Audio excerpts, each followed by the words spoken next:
Moin und herzlich willkommen hier bei The Hobbyist in der Kategorie Shadows of New York. Ja, beim letzten Mal war ordentlich viel los.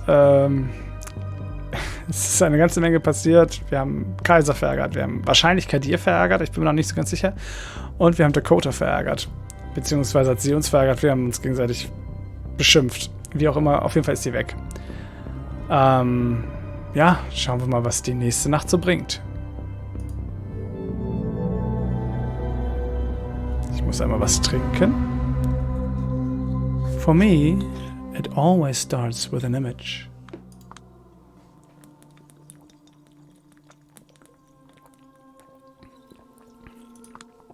An image, which might be vaguely eerie or interesting, but usually not an image that would provoke particularly strong feelings by itself. Usually it hides a mystery. That much is correct.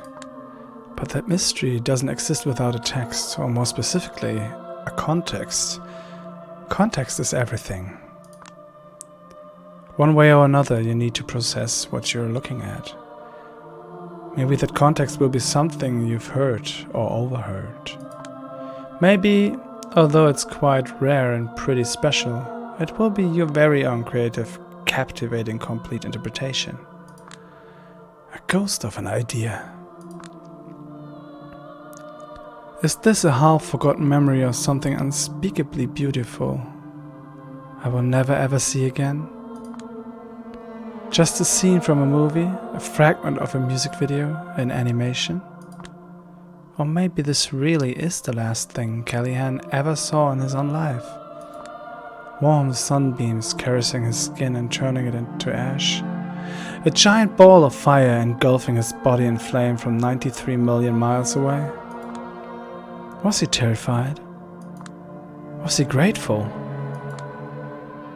There's no will, no suicide note, no nothing. Instead, we can only count on what the local historians will write, presumably letting their biases shape the narrative one way or another. What am I looking at here? A horrible, laughable hall of mirrors? A creep whom I never want to see again? A vampire much more despicable than myself? Or maybe someone who loved taking care of me and deserved to be cared for in return? Funny thing, whenever I was high as a kite, mentally lost in dimensions parallel to ours, she was my anchor. Our shared history, my feelings for her were an anchor. Matthew McConaughey, returning to his estranged daughter from the other side of the cosmos, from beyond the event horizon, guided by nothing but love. Then, whenever I got back to planet Earth for a week or two, I was haunted by a memory of that affection. I was the best possible version of myself toward her. But that haunting always refused to transfigure into something real. What gradually took this place were angry, disappointed thoughts, and among them one thought that I was always trying to suppress. I need someone who'd know to raise me up spiritually, but all I have is a sycophant who's always working her ass off to lift me up without understanding what I need. It's hurting us both. Having these words pop on my head hurt me, because they had a ring of truth to them, but also because I knew there must be another narrative, a better narrative. I was just too stupid to find it. Story of my life, story of my own life. I still have no idea what I think about this city. I had the best city in the world phase. I had just a playground for wealthy fucktards phase. Now I'm in search of a better description. One day probably I will stumble upon like a piece of writing or a prestigious TV show scene that will contain just that. And suddenly I will look at this place with new eyes. Or maybe I won't. It's like the frustrations I had back at Lodestar. All these words constantly tailing behind reality. trapping you in useless mindsets instead of bringing enlightenment. Fuck all those flashy writers, whose main concern is furthering their own brand. Douchebags who present you with limited, pathetic, depressing realities where they are kings. Fuck them all to hell. We need words that will paint a brighter future before our eyes. But what if that can't be done without reinterpreting the past first? What if we haven't even defined the ills and threats correctly? Once again my thoughts return to the same visual that has been tormenting me for almost every waking moment of this past week. A senseless demise devoid of any context, a crime scene stripped of evidence, an image created by an unknown artist designed to leave you dumbfounded. The investigation is over. All the possible avenues explored, all the non-testimonies are in, no concrete evidence found. The play is almost complete, the actors ready to leave the stage. It is what it is. I failed as a detective, maybe through no fault of my own, but again, it is what it is. This case, this scene, this picture never needed an investigator. From what I understand, all the people in charge ever wanted was a talented writer. What if a ghost of an idea? When I wake up, Dakota is still not there. Not here. I don't know how to feel about that, so I just don't. Kadir hasn't left any messages by the door. Still that mad, huh? He will probably appeal to the court to take me off the case. And if half of the garbage Kaiser was spouting is correct, he shouldn't have much trouble convincing everyone. I look in the mirror and stare at my warped non-reflection. This place is upsetting. You need a change of scenery, girl. The depressing streets of a locked-down New York City will do. I think of God. Maybe that's why I half-consciously picked the cathedral as my destination. I think of the silver cross adorning my chest, an empty signifier. Whenever someone asks me why I wear it, they hear a different story. I think of these silhouettes that I keep spotting from the corner of my eye. No, I don't even want to imagine what that means. I feel what it means and it makes me nauseous enough. I think of my clan, so closely tied to the Catholic Church. It's a loveless marriage, so to speak. Like, for example, the one between my parents. I think about the great irony of the La Sombra's truce with the Holy See. We are the only ones to stay so close to the Lord's light, even though we're certain we will never ever reach it. Some of us shadows have visions. Visions of comrades who departed this world recently, traveling through some abstract space. One that's disturbing and astonishing in equal measures. They almost reach whatever afterlife there is for us, our kind, but then get caught and consumed by a dark, monstrous silhouette.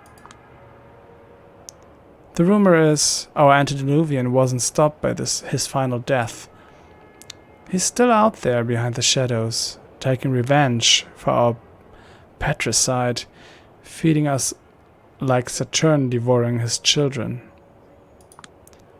As Dakota would say, it might not be factual, but it is an emotional truth. From joining the Camarilla to panically scrambling for any safe house, it's like our elders are solely motivated by fear. The sins of our fathers are catching up with them, and it's young kindred like me who are given responsibility to clean up their mess with a constant sense of doom looming over the horizon. We don't talk about salvation anymore, we're just minimizing the impact of damnation. That's no way to live. But then again, maybe that's why they call it unlife. Shit, it's been a while. Hello there, lost sheep. I'll have you know, this shepherd was extraordinarily patient in waiting for you. What are you doing here while the night is so young? Out for blood? Well, you're in luck. This place offers both the body and blood. If missionaries learned their methods from pickup artists, they would all be like this guy. I'm not in the mood, you sorry-ass bum. Step the fuck away from me or you're gonna be sorry. Oh my, something troubling you? If so, I can arrange a confession. Or, if you're in a hurry, keep in mind the path from inner turmoil begins with a friendly ear. And I've got the right ear. I've got one right ear, so... Kurwa jebana twoja. You want me to fuck you up? Don't you? Don't you? Julia, as you should know by now, I always interpret this kind of response to preaching in the divine as the devil stirring inside. Is that what it is, Julia? The liar and the father of lies got a hold on your soul? If so, give me a signal, even the smallest one. I'd do my best to spot it. Something swells up inside my chest. I recognize the feeling. The handbrake just broke, and I'm definitely not on level ground. Fuck, here we go. Listen, I've had enough, alright? Enough. Enough of your sanctimonious attitude. Enough of your brazen lack of basic empathy. Enough of your dumb, ugly fucking mug. You're a fucking singularity of stupidity, tastelessness, and cringe. I've met all sorts of horrible shitheads and assheads this week, and somehow none of them got under my skin the way you do, you motherfucker. Like a goddamn Jehovah's Witness going from door to door, except you're always knocking on my fucking skull, going, hey, do you know God exists? Have you heard that God exists? Like... Hold on, hold it right there. Where did I ever say God exists? What? I said, what makes you think I believe God exists? Oh, no, you're just fucking with me. No, I'm serious. Well, you sound serious at least. I'm actually speechless. I think there's been some sort of silly misunderstanding that desperately needs to be cleared up. I'm all ears. I sure hope so, Julia. I feel like you must have ignored half of what I've been saying to you to reach these conclusions. That's very well possible, actually. It usually takes 15 seconds of him talking to me to get me completely zoned out. So, to avoid any further mix-ups, I will go back to the beginning and explain the core of my religious beliefs, okay? So, oh, scheiße. Oh God. I love the Catholic imagery. I cherish the tradition and lore. I adore the practices, the intricacies so, of the theology. Oh Mann, ich kann nicht lesen, nochmal. I adore the practices, the intricacies of the theology. Oh, das ist auch ein Zungenbrecher. The messages contained in the Bible. Of course I do. Does that mean I believe that one day I will see the big dad in the sky? Forgive me, Lord, but I don't think so. Doesn't sound very likely, especially for a bloodthirsty creature of the night. So that's what this is about? Fun imagery? That's overly simplified, but yes, I suppose you could say that. Motherfucker, you ain't Catholic. You're just a weirdo cosplayer. Says a non-practitioner who still wears a cross. Yeah, but I don't shove it down people's throat for fun in my spare time. I'm simply trying to share the joys religion has brought to my own life with others. What joys? Oh, where to start? And when there are so many. The joy of having plainly understandable rules to follow. The joy of having a structure in your life. The joy of always knowing where to find people to share your values. Above all, it's the joys of being an aristocracy. So, surrounding oneself with exquisite, luxurious architecture, beautiful classical music, ornate rituals formalizing our actions and relationships. A pursuit of virtues separating you from the masses, the hierarchies, the communities, all serving an idea greater than themselves. It's like monarchy or some Camarilla traditions, but not as gauche. So that's what it was? You saw pretty paintings and buildings and thought, hell yeah, I want in. And then you just decided what they meant to you? Oh, don't get me wrong. It's real faith that brought me to the fold. But eventually I whittled down this religion to its core. So what interests me? To what interests me? Ist auch ein Toreador, ne? Da steht natürlich auf die Schönheit der Dinge. Unbelievable, sagt Julia. But don't think for a second I wasn't empathetic when I was trying to convert you. You are the embodiment of existential despair surrounding us. The one that people usually try to drown out with drugs, sex, and work, Netflix. Pick your poison. All of them temporary copes. Empty yourself, kill your ego, get a routine, join a community, ground your morality in something tangible. Start perceiving yourself as a part of something greater. All of it good advice by itself, but codified in an appealing, otherworldly aesthetic. One that keeps the beast at bay. One you're almost fitting into the way you are. What's there to hate? Unbelievable. You're a goddamn lunatic. He looks to the sky. Father, forgive them. They know not what they do. Stop that. Your entire ideology is just aesthetics. You fucking loon. And how exactly do I differ from anyone else nowadays in this regard? Stop arguing semantics. No, you stop. Just look at yourself. A privileged burnout who refuses to invest herself in anything. Only started committing to anything when, for once in your own life, you were forced into a politically charged, dangerous task. Once it's over, you will be back to being an aimless brat. Desire to murder increases. Ever since World War II, I've been watching every person and every ideal I cared about wither and disappear. That's the source of my pain. That's the reason I am what I am. The source of your pain? A thing that defines you? People have been mean to you? Fuck off.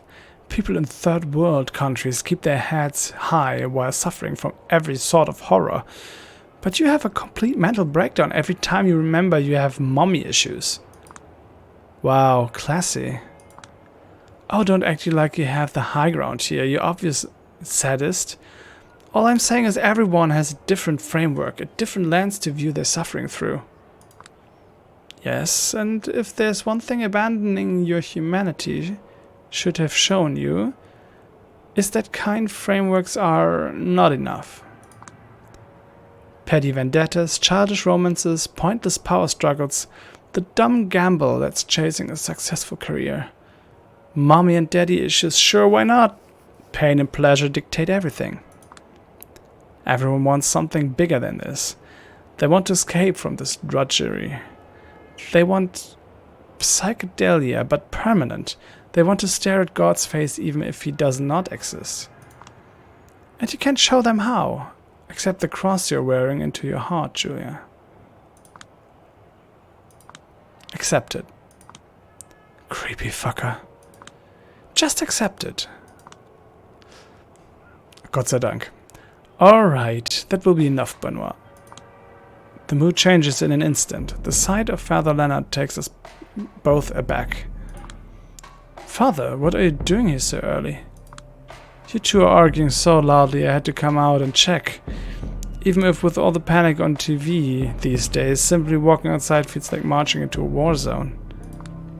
Yeah, I'm sorry. You should be. I was willing to turn a blind eye to your quirks because I believe you have your heart in the right place, mostly. But I'm very disappointed in the way you approach folks in need. Right now, Benoit Segal is displaying all the confidence of his scolded teacher's favorite. But I was just trying to guide her, to set her on the right path. I know, Benoit, I know. That's the problem. The sacristy is open. Please head there right now. We need to have a long talk. Get me some coffee if you wish. But, Benoit, slowly slinks away, looking defeated, deflected, debased. I burn the moment to my retinas, etch it on my soul, kind of hoping I'll never have to see him again, and this is how I remember him. Father Leonard watches him closely until he disappears from sight, then turns to me. I feel sorry for him. I keep hoping he might find some basic empathy through faith, but all I've done thus far is let him leave you at the end of your tether. Yeah, that's some faith he has. Are you okay with all the bullshit he's spouting? Huh. I don't exactly support it, but I don't reject it. It's like attraction and contraction, imperfect and perfect. Repentance, you know? One is focused on a relationship with God, the other selfish and focused on personal gain, but both of them work. Yeah, but doesn't this strike you as completely missing the point? A bit, but purely secular takes on Christ's teachings are nothing new. Pascal's wager is boring example, but have you by chance read Bulgakov's The Master and Margarita? Sure, back in Poland, every teen trying to look intellectual online loved to repeat that joke about the talking cat who swears he'd never pour vodka for a lady because women deserve pure alcohol. That's one takeaway from that novel, I suppose. I read it as a moving depiction of Christ, who's not a divine being, stripped of mythic qualities, but open for transcendence, Jesus and Satan, understood as powerful forces battling within us. Would have to read it again, it's been too long. Sounds nice though. I stretch lazily and take out another smoke. Leonard watches me closely before speaking up again. Julia? For hours from now, there is going to be a meeting in the Elysium. The big finale of celebrations of power. Everyone will be there, but they were counting on you to not show up. The good sheriff plans to present the results of this investigation in your stead. It's a simple, crude strategy. Might work, but begs to be countered with an outrageous tactic. Take it as you will. The game is about to end. Momentarily, I'm left dumbfounded. All I can muster is an eloquent. Eh? Oh, don't ask me, I'm just a messenger. Who relayed this message to you then? A good friend, a cautious friend. Wouldn't be able to tell you more than that even if you forced me to. Well, shit. This is the moment that I might decide the rest of my days. What would you do in my place, Father? When I was faced with a dilemma that would shape the rest of my life, the world felt too big and scary and impossible to understand, so I simply escaped from that choice into the seminary. Yeah, if that's your idea of a good advice, I'm gonna have to ask you to shove it. I would expect nothing less. Don't you regret it? Regret what? You're kind of shady, but don't seem like a bad guy. Still, you have to accept the people above you are responsible for some horrible things. If our superiors' act counts as our own sins, then on the face of it, probably half the people in this world are irredeemable. Oh, das ist ein geiler Spruch eigentlich. Clever, but not a real answer. And being a low-level grunt for assholes you find wholly objectionable is no way to live. I don't know, is it? I finished the smoke in silence. I have to go. Don't know if and when we'll see each other again, but when that happens, I probably won't be the same old me. Of course. But before I leave to sculpt Benoit, let me say one more thing. Yeah? These are difficult times. My parishioners keep calling me. The things people are going through, they might never admit, but if it keeps up, it will cause horrifying invisible damage to this nation. A dreadful darkness is killing us all, little by little, and like every powerful evil, it manifests itself little by little. And yet, Sinful as it might be, I confess to being strangely excited. For a moment we are seeing the suffocating normal disappear. This is the time to dream a new world is possible. Walk these empty streets, Julia. Remember how the city feels right now. Bask in its shadows and uncertainties. After the apocalypse comes the great rebirth. The Amici Noctis awaits your next report with great curiosity. I give him a nod and sprint away. Now I know what I must do.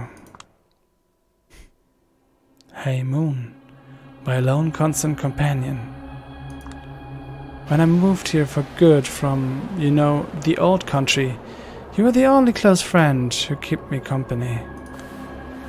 Never felt in the right place back there, never felt in the right place here, especially now when I'm not quite alive, not quite dead, not that Slavic, not that American. But maybe it's about time I finally carve out some space for myself. It's been a long road, hasn't it? Wish me luck. I catch him in the front of the art hall because of course he had to be the first person I met there. No way. No, no, no, no. I'm gonna be the laughing stock of the entire city if I don't show up to the resolution of my own investigation. How about you demonstrate a modicum of courtesy? Courtesy? Girl, I should put you on a trial, and I can't guarantee I eventually won't. You've messed with Kaiser, the eminence grise of the city, beaten him to a pulp like a random goon. He will do everything he can to destroy you from now on, and my bet is he'll succeed. Whatever it will be. For now, at the very least, I'd like to show the court I'm not a baby fledgling who can't see the task she was given to the end. You're making a huge mistake. How did you even learn this meeting is happening in the first place?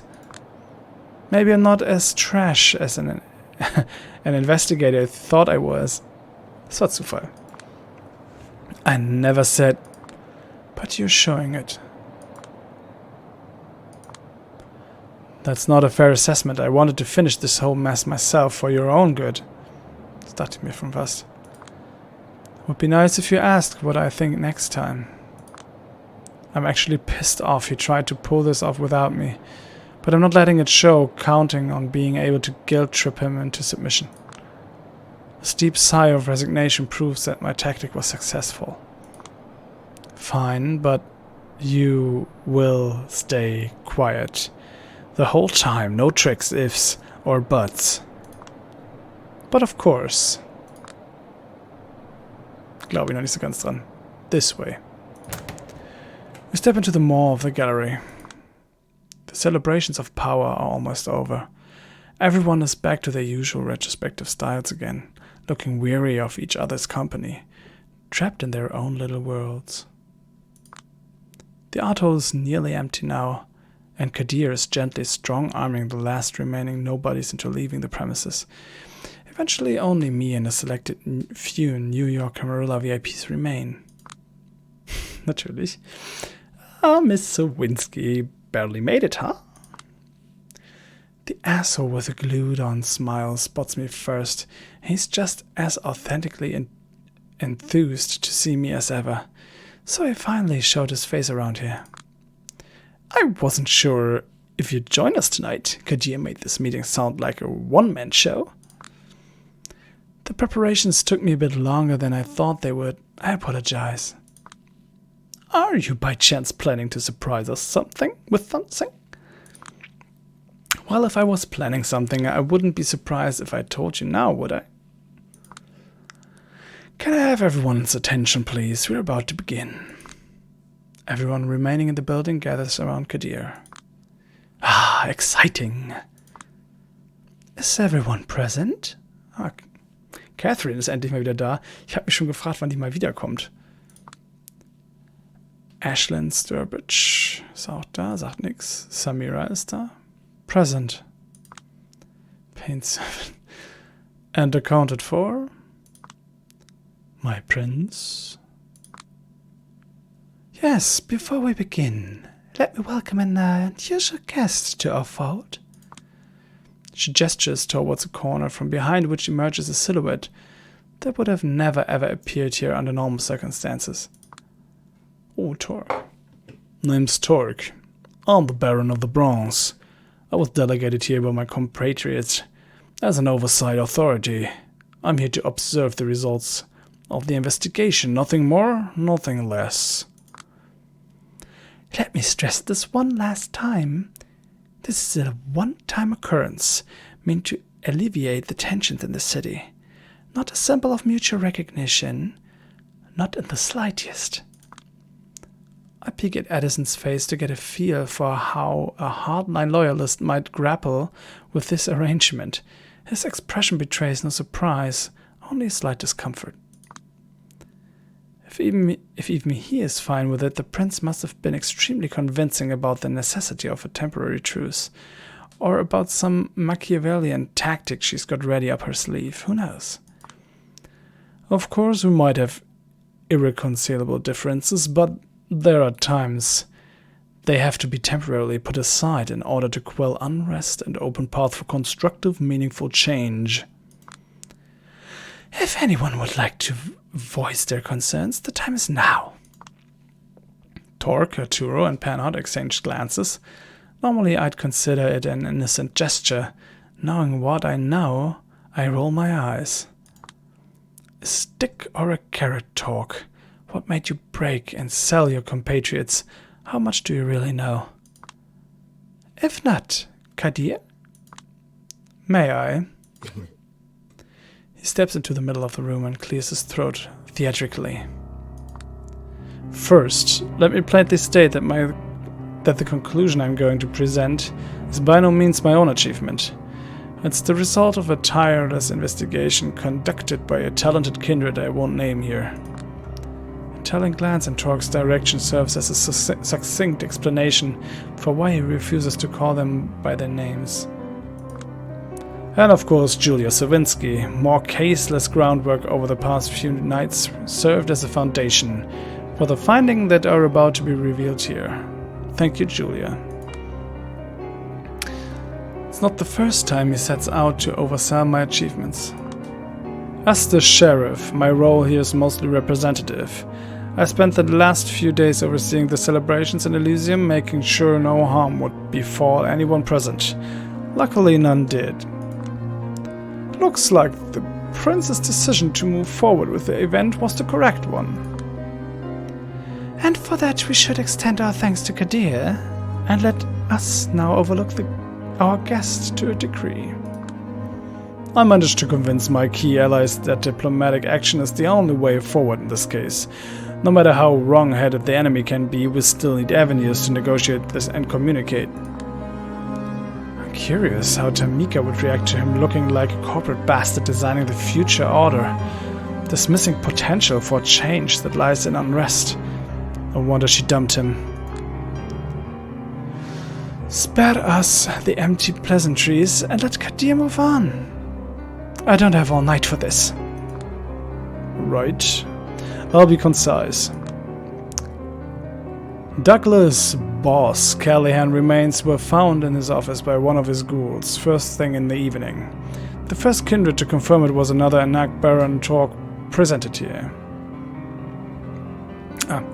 Nochmal. The first kindred to confirm it was another Anak Baron Torque presented here. A mystery book author would refer to the circumstances of Callahan's death as a classic closed room mystery. The metal door, locked from the inside, served as the sole way in. There was no murder weapon, no useful testimonies, and the evidence was, how do I put it, barely circumstantial at best.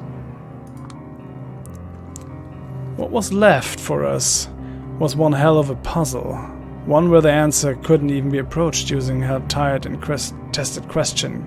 Sui bono? We were presented with a poorly timed power upheaval, a tense situation where a long-planned celebration was in danger. Suddenly all of us were faced with an uncertain future. Everybody benefited, yet nobody did.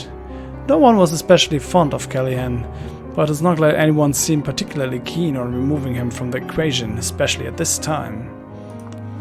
For a moment, we were sure it was the beginning of an offensive on the part of the Camarilla. We started wondering just how violent our relation should be. And as for us, we were momentarily convinced that the Anarchs were plotting to blame us for their own internal power struggles, a tense situation resolved only thanks to skillful and swift diplomacy. Dare I say, yet another victory for our talented prince? Julia made sure to examine all the contacts Callahan might have had in his last days in both sects.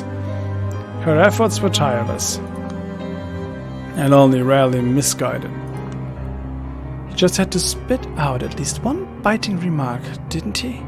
Ah, well, he's probably just covering his ass.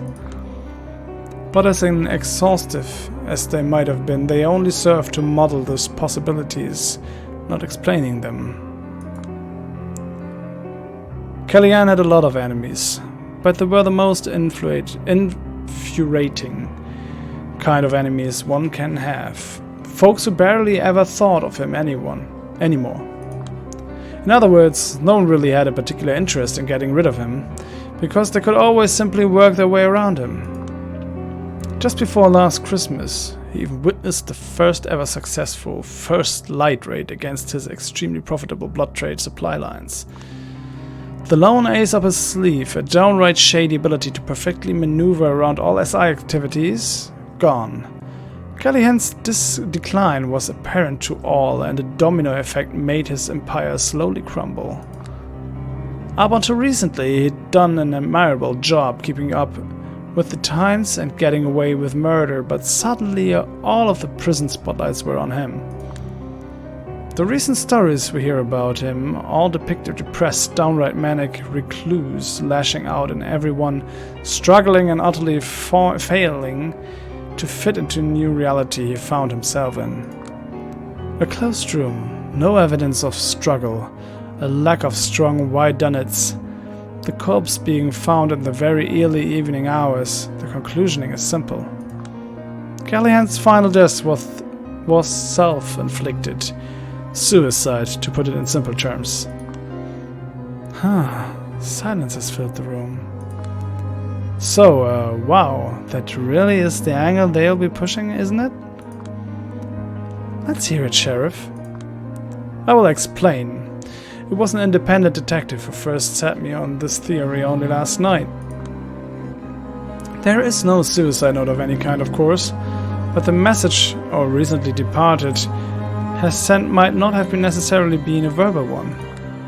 The peculiar thing was the position of the body. It was like an arrow pointing at us to notice something. It appears the last thing Callahan saw in his own life was a portrait of the one Lord Castlereagh, the second Marquis of Londonderry, which is coincidentally where Callahan was born. To most, he was a reviled traitor, a heartless suppressor of all dissent. The main threat against each rebellion the Irish have gone through, successful in all ways but those that mattered to his people. Some call him a tragic figure, holding together selfish allies against a common threat, always fighting for painful and unpopular compromises ruined by overwork, sickness, and poor public speaking skills. Not hard to see why Douglas Callahan would empathize. Polite snickers. Indeed. Especially when you realize that the sickness in his blood, his failures, the hatred from his own people, and a growing paranoia led him to commit a dramatic suicide within his own four walls. Ah, I see. The assumption is, instead of stabbing himself to death with a knife or a pen, he decided to let the sun embrace him as in its warmth. Castlereagh's face burning into his eyes, a poetic final death. It's not a closure we might have wanted, but probably the best explanation of his motivation that we're going to get. Does everyone follow? Heavy silence fills the room. Nobody speaks up except Prince Panhard. To me, it's all perfectly understandable, agreeable, and most importantly, it fits the man I've come to understand over the last 2 decades. Consentient murmurs resonate through the room. Agreed. And might I add, there were some irregularities in the handling of the crime scene, but the anarch leaders' findings suggested Callahan's resentful ghouls were to blame. Folks have been real happy to see him dead. That's all I'm saying. They were overboard with the celebrations. They've all been interrogated, though. Yes, I have received all the resulting intel, and it's done nothing to change my mind. The depiction of Callahan's state of mind only served to support this suicide theory. And my suggestion? That we all announce these findings to our respective communities first thing tomorrow night. Sounds reasonable, and I think that concludes this meeting. I'll let the Keeper of the Elysium do the honors. No time wasted, huh? All right. Does anyone have anything to add? Any questions to ask? Take your time. Silence. I look at everyone just sitting in perfect agreement. Congrats, everyone. Congrats us. We've achieved a perfect victory. No loose ends, no rocking the boat, no nothing. Makes you want to puke. How many of them contributed to this final report? How strongly does Kadir believe this shit running from his mouth? He's always been a Camarilla loyalist, a fanatic even, but... Miss Julia, any final statements? This is it. Now or never. If anyone can blow this pathetic charade wide open, it's me. But there's no coming back from this road, and it has a cost. I've spent all of my life and unlife on social climbing, and the sunken coast fallacy is kicking in. Challenging them here might be my only way of ever making it out in the pit I am in. On the other hand, maybe this is my time to head into the unknown, kill my ego at least temporarily, shut up the voice of the elder screaming in my head, betray my La Sombra instincts. Make all these ghosts go away and figure out something new, no matter how scary it might be. Do I dare? Or maybe I don't? I feel like there's an incredible prize to be won, waiting right in front of me. If I just dare to take out this revolver with a single bullet I have hidden on me, and invite everyone here for a crazy game of Russian roulette. But I also get this foreboding gangster movie feeling, like this is the scene where the future mobster could have gotten out, but he didn't. In the end, did Callahan think all the splendor of the golden era was worth this pathetic end? It's like there are two selves battling for dominance inside of me. One of them has to die, the other gets to live. Honestly, it's a flip of the coin. Lass mich doch endlich wählen, ey. I reflect on all the kindred I've met, lessons I've learned, choices I've made over the past few nights to make a decision. And then, feeling I'm simply following the way I conducted this investigation to its logical conclusion, I respond, no, nothing. Kadir has done an excellent job of summing up the entire case. Man darf nicht mal wählen. A barely detectable tension in the air disappears. This was the first time they might have had to reckon with something I said, but luckily for them, turns out they won't. Well, looks like that's all, folks. Yes, looks like it. Excellent. Might I be going now, then? Places to be, kindred to see? Took the words right out of my mouth. Can see it in some of their faces. Everyone is happy. Samira, will you escort Mr. Talk out? Me and Thomas will have to appease Miss Peen for disturbing the sanctity of this Elysium. Certainly. Right this way. Tomorrow night we are back to being enemies, of course. Of course. Isn't that just what we wanted to hear, Addison? Oh, spare me the condescension, Helene. During the commotion, I am approached by Kadir. He looks me in the eye and makes a show of exhaling deeply.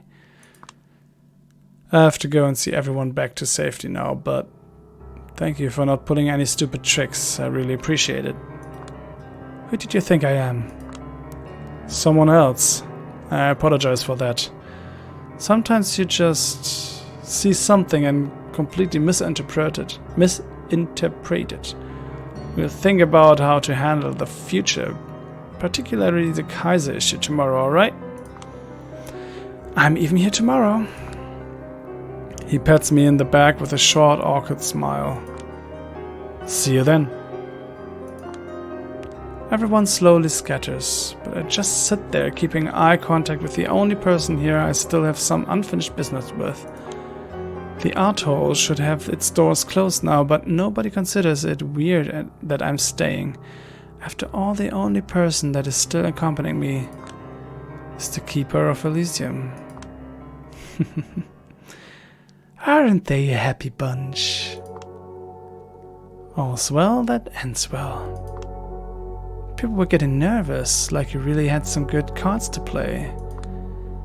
You're a poker player? Occasionally. It's a very socialite thing to do.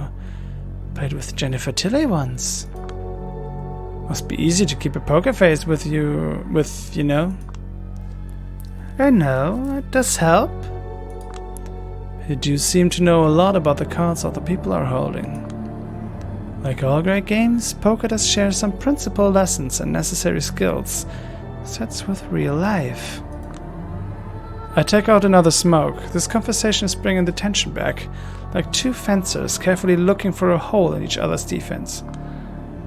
I found a file about you in Kaiser's car. Seems like he's worried about you. The only unpredictable variable in his equations. Ah, see, that's one card I didn't predict you drawing. Speaking of not predicting something, when I was waking up tonight, I didn't expect a good friend would provoke me into coming here. Who might that have been? Not a lot of people in this room had an inclination to act friendly towards me in any way whatsoever. Sure looks like someone made a risky play. Even great players make dangerous plays sometimes, you know why? No idea. Boredom. It's boredom that gets to you. Even when you love the game, there's always this fear that it might turn into a perfectly predictable series of optimal plays. Time to make a play that might not seem optimal at the moment, then a direct attack. You're not really Catherine Weiss, are you? I don't know who else I could be. Let me phrase it differently then. You're not Ekaterina the Wise, the agitator of Prague, a Bruja elder causing turbulences all over the world, are you? Also meine Vermutung hat sich tatsächlich bestätigt. Ekaterina the Wise. Das hatte ich, glaube ich, auch am Anfang irgendwann mal gesagt, als wir sie das erste Mal getroffen haben. Das war die Erschafferin bzw. Sirerin des Protagonisten aus Vampire the Masquerade Redemption. Auch ein sehr cooles Spiel, sehr alt, ein bisschen in die Jahre gekommen, aber trotzdem coole Story und so. She loves. That fire must have been pretty thorough. Kaiser knows what he's doing. That's why I'm afraid of what he might do to me to get revenge. Rightfully so. Maybe I'll let him out in exchange for a favor. Snuff out a La Sombra meddler, strike a partnership, promise to keep each other in check. That was a joke. It wasn't very funny. And just so you know, I've made precautions.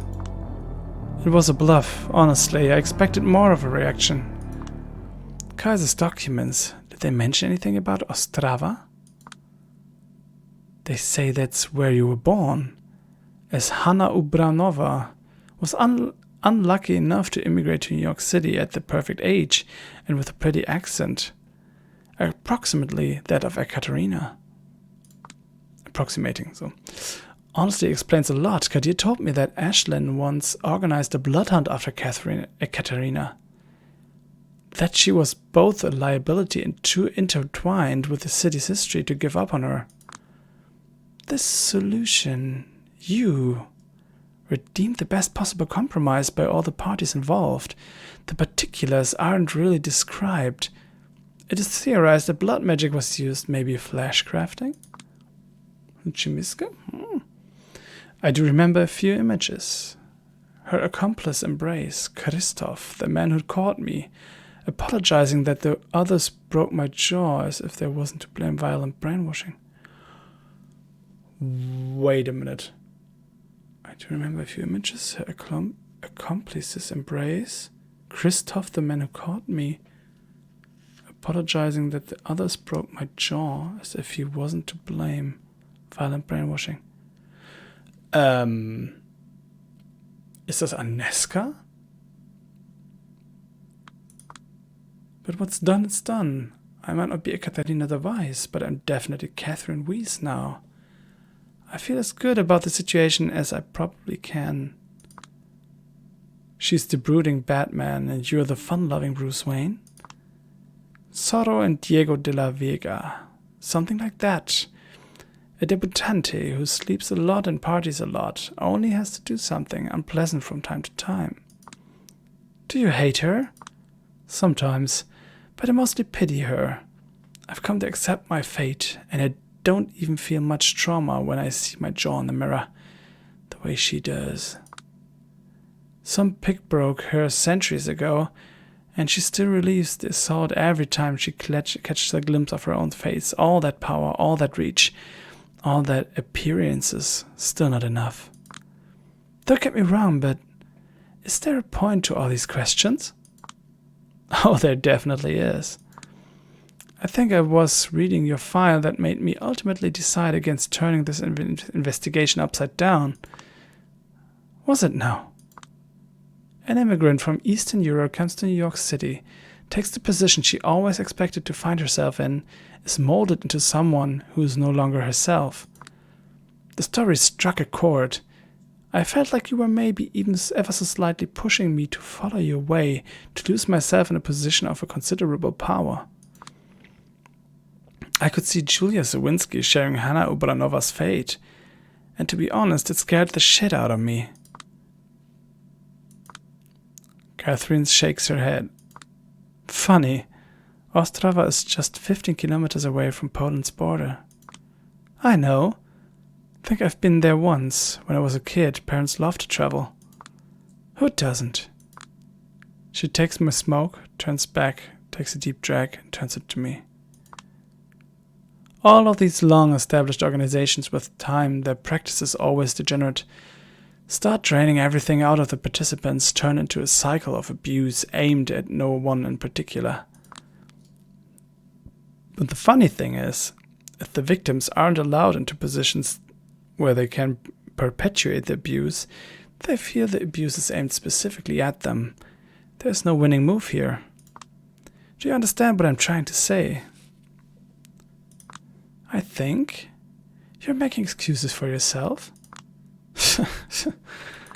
She desperately tries to stop it, but she laughs. The sound sounds a bit like a harpy screaming, but it's strangely endearing. I take a drag of a cigarette she took from me earlier. My inner grade schooler excitedly informs me it's an indirect kiss. Let's walk outside. I need to close up shop. Dawn is almost here, and we'll still need to talk about how to get you out of Kaiser's grasp. I nod and I follow her to the street. Hannah, okay. So I hear you've been living with a human. Yeah, it didn't work out. Oh, and why is that? I don't know how this, do I dare to call it sisterly bond, came to happen. I know it can't last beyond tonight, but I'm savoring every second. She's been, turns out she's been single white femaling me. I don't follow. I come here, I find her I come home, I find her wearing my clothes, smoking my cigarettes, pretending to be me, the creepiest thing in the world. So you find that pretending to be someone else and the creepiest thing in the world? I see how it is. Oh, piss off. That's a low blow. Why would she do that? No idea, I just I yelled at her and saw her running out. She's probably back home now, I hope. No, I don't know. I know it looks bad, but maybe you should just, ask her why she did it. And then make an informed decision. What are you talking about? That would be reasonable. I don't do that. She loses herself in thought for a moment, visibly torn whether or not to tell me something. This might just be Ekaterina speaking, but I was thinking about you two in Carthage. Everyone is arguing with her about that name.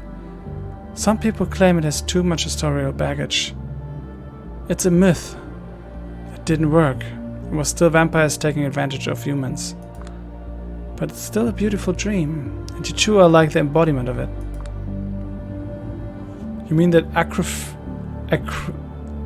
apocryphal story where Carthage was not destroyed because Romans were greedy for land, but because kindred and kind coexisted in harmony? That's a pretty deep cut, How long ago were you embraced again?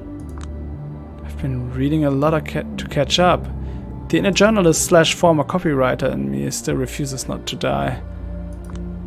Again, it might as well be Ekaterina speaking, sending you to die for her pipe dream, but that's the best option I can think of to get away from here with a goal in mind. I'm listening. Head for the anarch-free state of California. Look for a man called Giles. If you're alone, you might have to do a lot to prove yourself. If you're with your friend, you might have to do a little less.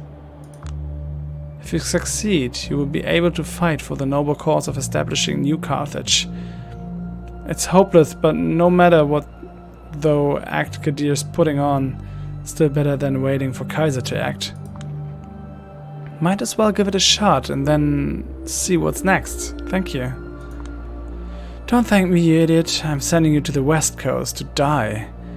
Just so you're not here to blabber about me to Kaiser, and so that I can please my boss. No scram. The sun is almost up. Now scram. The sun is almost up. Sure, thank you. Nevertheless, even if just to piss you off some more.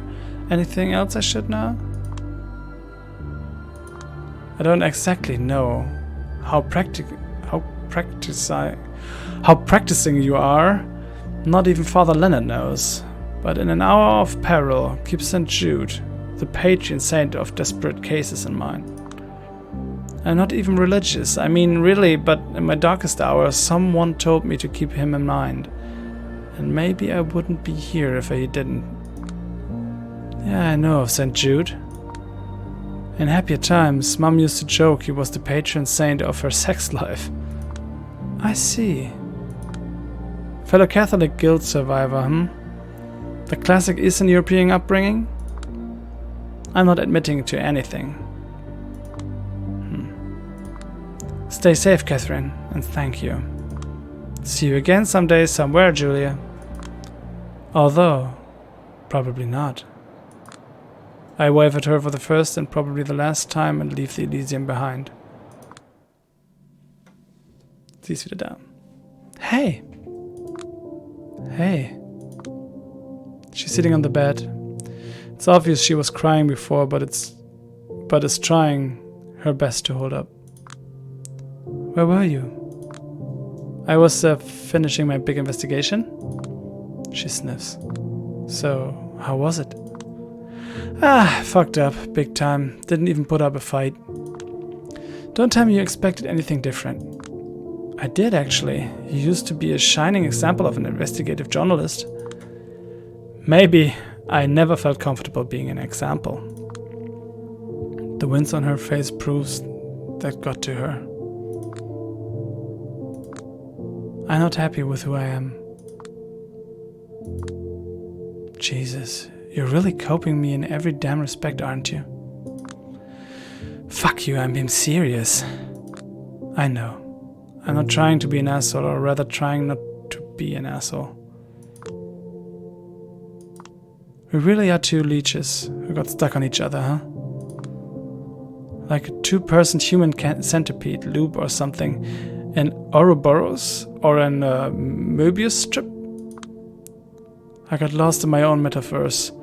I take out another smoke and slowly decide what to say. You're extremely good-looking, kind, endlessly energetic.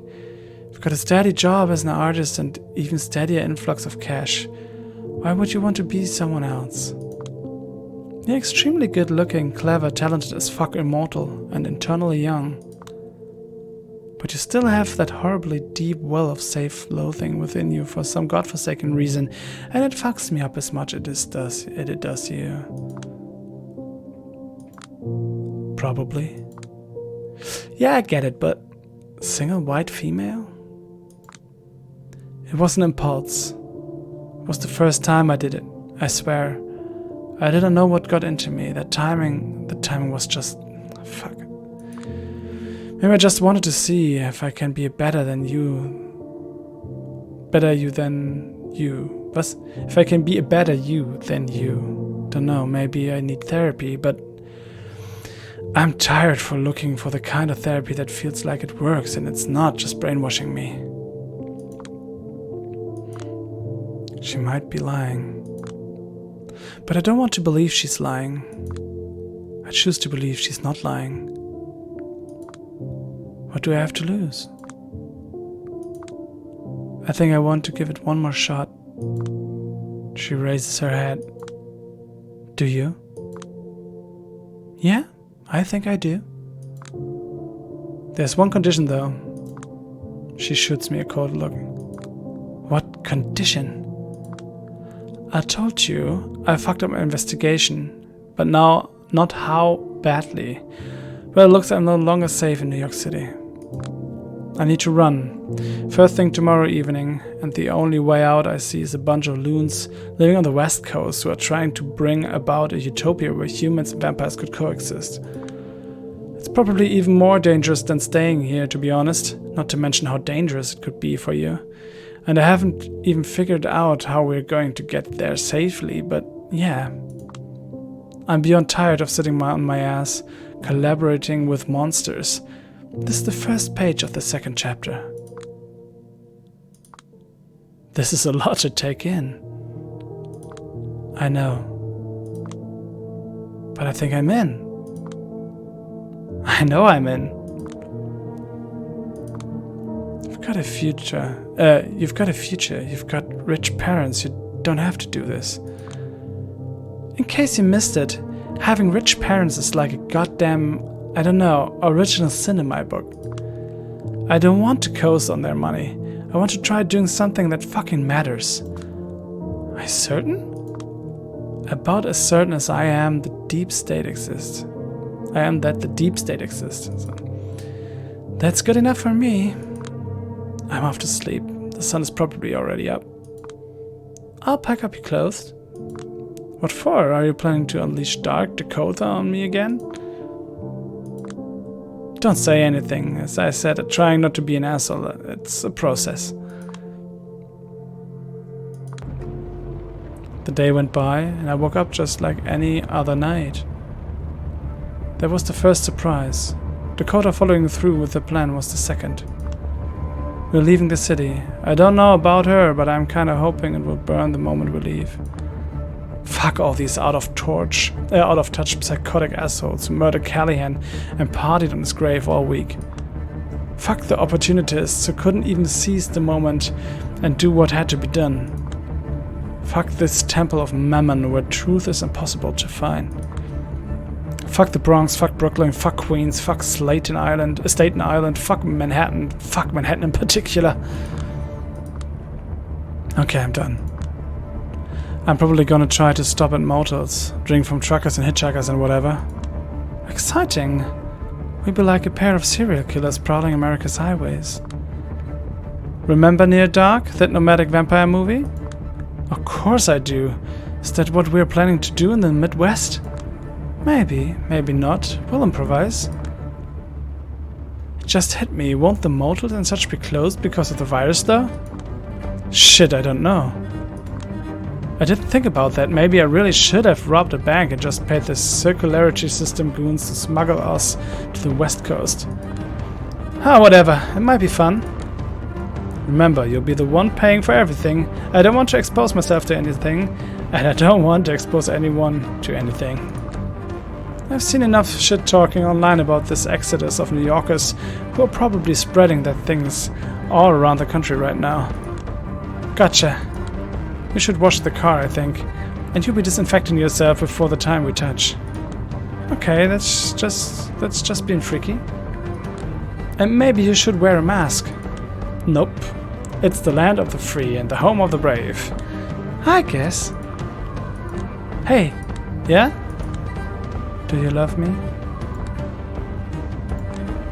Of course I do. For now, at least. I still don't know if I love her. Or if I can even love anyone, for that matter. I'm a fucking monster after all. I don't even know if we'll exist next month. The prospects are not looking good. But although I can't even see myself in the rearview mirror right now, I will remember this image of us leaving the city somewhat melancholic and somewhat hopeful forever.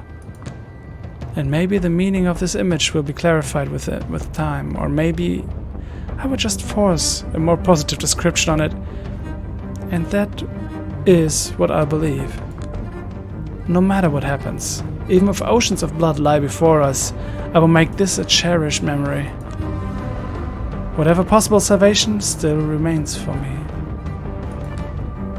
It probably lies in the eyes of another.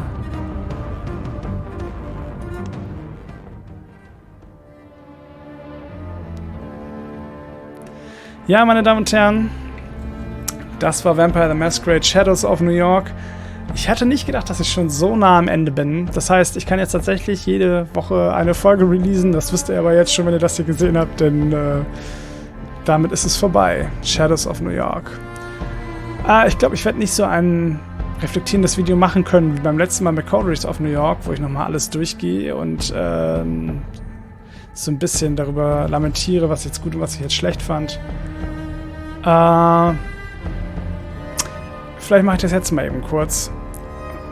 Eine Sache, die mich ein bisschen stört, ist, dass irgendwie jeder oder fast jeder schuldig ist in New York, Kellyanne umgebracht zu haben. Und dass Kadir es dann als Selbstmord hinstellt und alle wissen, dass es keiner ist. Damit wissen sie ja auch, dass er Quatsch erzählt. Und scheinbar ist es so, dass solange man es nicht offen ausspricht, es auch nicht existiert. Thank you for playing. Was könnte ich da besser sagen als vielen Dank fürs Zuschauen? Ich hoffe, ihr hattet Spaß mit Shadows of New York, so wie ich. Und ja, ich muss jetzt kein weiteres Playthrough machen, denn es gibt nur den Charakter Julia. Ich muss aber sagen, ich finde ihren Charakter cool. Und ich weiß auch gar nicht, ob es vielleicht nicht sogar mehrere Enden gegeben hat, denn ich habe gerade die Errungenschaft freigeschaltet, Bad Ending. Ich weiß nicht, ob es auch noch ein gutes Ende gibt. Vielleicht ist diese fehlende Auswahloption am Ende, wo man sich entscheiden kann, ob man was sagen will, vielleicht wird die weiter vorne entschieden, je nachdem, was man so getan hätte. Vielleicht, wenn ich Kaiser direkt auf die Wanzen angesprochen hätte, vielleicht wäre alles anders gekommen. Aber ich glaube, das werde ich nicht herausfinden, weil ich glaube nicht, dass ich dieses Spiel jetzt so noch einmal durchspielen werde. Aber ich kann mich ja mal im Internet schlau machen, ob es da andere oder alternative Enden zu gibt. Vielleicht steht es ja sogar im Beschreibungstext auf Steam oder so. Naja, wie auch immer, vielen Dank, dass ihr eingeschaltet habt. Und wir sehen uns beim nächsten Spiel, wenn ich denn mal wieder eins mache. Ein Singleplayer-Game. Oder so eins hier zum Vorlesen. Ja, wir werden sehen, was da kommt. Ich wünsche euch eine gute Nacht oder einen guten Tag oder wo auch immer oder wann auch immer ihr das hier schaut. Bis zum nächsten Mal. Euer Hobbyist. Ciao.